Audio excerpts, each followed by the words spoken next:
Thank you, Aaron. And out front now, Gene Soroka. He is the executive director of the Port of Los Angeles, which is the busiest port in the United States, although that's an odd thing to say these days, Gene. So, when we're trying to figure out what's really going on here, I know you've seen a significant drop in ships at your port. What are you seeing? Good evening, Aaron. Your timing is so important. We've hit fresh lows here at the Port of Los Angeles. Over the last week, we've averaged 5 ships per day in port. This time of year, it should be about 10 to 12. And subsequently, job orders for dock workers are down 50% over the last 2 weeks. So that's employment. That's cold, hard jobs you're talking about. But just to be clear, you're talking about a drop of more than 50% in the amount of in what's coming into your port.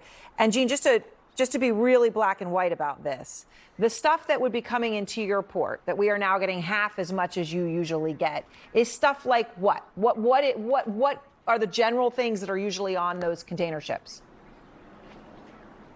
Generally, Aaron, furniture, footwear, toys, and clothing. Seasonally, we've blown right past summer fashion. Now our eyes are set on back to school, and that product should be here on the docks right now, then Halloween to follow. As you and I have talked about before, May that we just closed out is usually the time where orders go into factories in Asia for the all-important year-end holiday seasons. I'm not seeing that happen right now.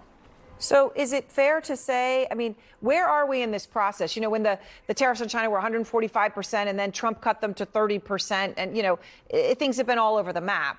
But any kind of reprieve that some would have expected we're going to get, that we would have gotten from that, you're saying you haven't seen it.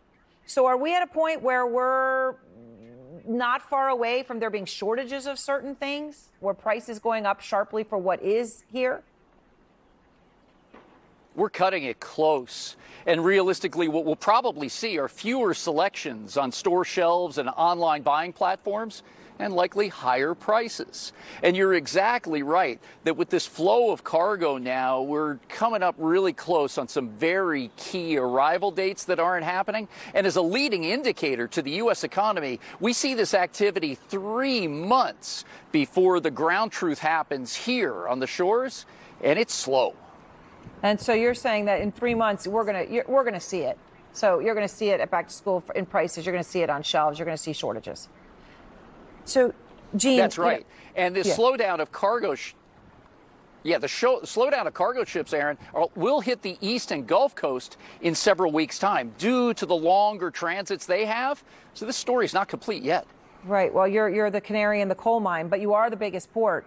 When we see the deadline today, it's tonight, right? We haven't heard anything about anybody coming to Trump with their best and final offer, right? That's what the Trump administration said that they had to receive by today. Again, we haven't heard of any of them yet.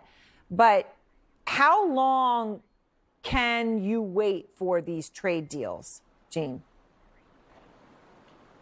They can't happen fast enough, Aaron. And we've also got the other deadlines of China's negotiation, that 90-day reprieve that you started off at the top of the show with. That's August 11th. And the rest of the world is July the 8th. And that's what businesses continue to tell me. They've still hit that pause button because this runway is so short. They're not putting in new orders. Inventory levels now will be watched very closely as they start to decline. Gene, thank you very much. Really, really important. And thank you that, laying all this out and giving us those facts. Thanks. Gene Soroka.